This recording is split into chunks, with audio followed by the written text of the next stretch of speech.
একটা গাছের পাতাও নড়ছে না। সকালবেলা আমার যে পড়ানো থাকে, বাচ্চাদের পড়ি নিয়ে বেরোবার সময় আমার কানে এলো যে আমাদের এলাকারই একটা বাচ্চা ছেলেই বলবো, 14-15 বছর বয়সী ছেলে, সে নাকি চুরি করতে গিয়ে ধরা পড়েছে।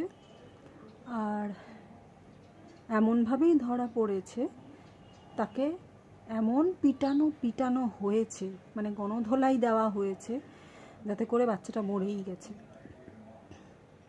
প্রথমে বিশ্বাস করিনি যে এটা কি করে সম্ভব। একটা 14-15 বছরের বাচ্চা, সে যদি চুরি করতে গিয়ে ধরাও পড়ে, তো সমাজে তো পুলিশ আছে, পুলিশ ব্যবস্থাটা নেবে।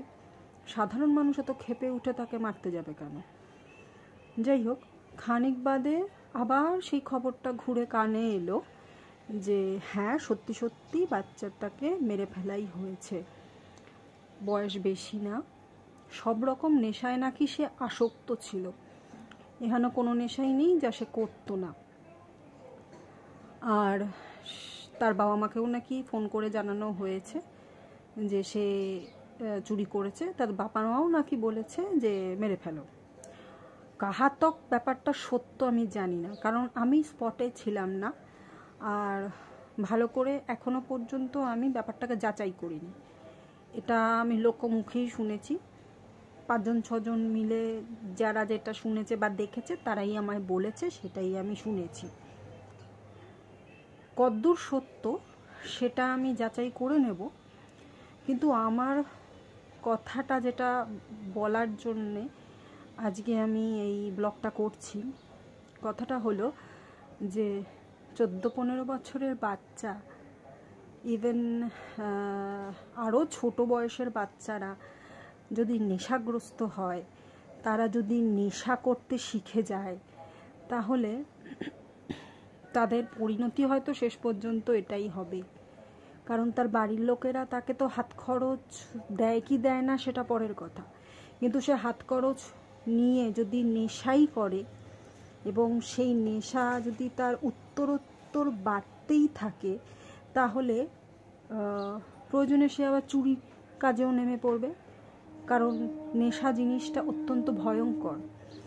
লিমিট রেখে নেশা করার মানসিকতা খুব কম মানুষেরই আছে। আচ্ছা বড় মানুষরাই লিমিট রাখতে পারে না, আর ওরা তো বাচ্চা।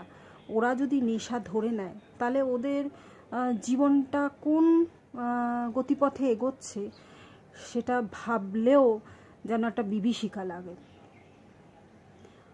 আমি সবার দৃষ্টি আকর্ষণ করছি এই বলে যে আপনাদের আশপাশে যদি দেখেন ছোট বাচ্চারা কেউ কোনো কিছুতে নেশাগ্রস্ত হচ্ছে, তাহলে তাদের একটু পরামর্শ দিন, কিংবা বকাঝকা করুন, কিংবা তার বাবা মার কানে খবরটা পৌঁছে দিন, যাতে করে তারা সামলে নিতে পারে তাদের সন্তানকে, যে যা নেশার কবল থেকে যাতে তারা বেরিয়ে আসে, কিংবা ওটার মধ্যে আরও বেশি করে যাতে ঢুকে না যায়।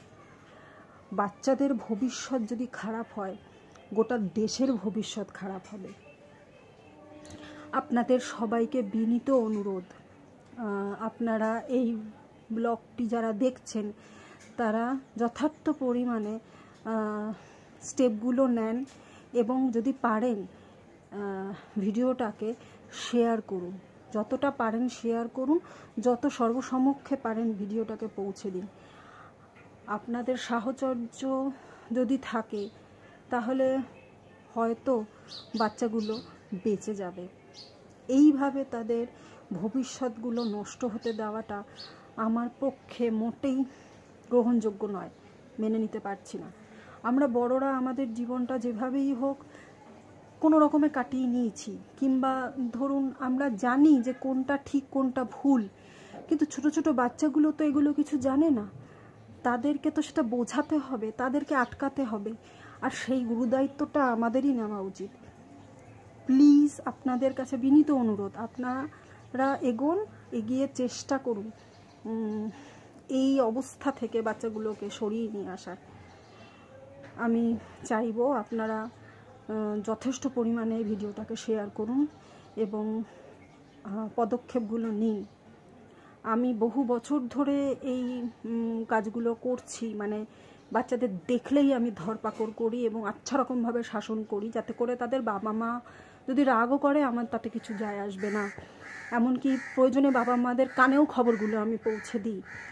এরমভাবে যদি আমার মতন আরও কয়েকজন, যত মানুষ এগোবে তত হয়তো বাচ্চাগুলো বাঁচবে।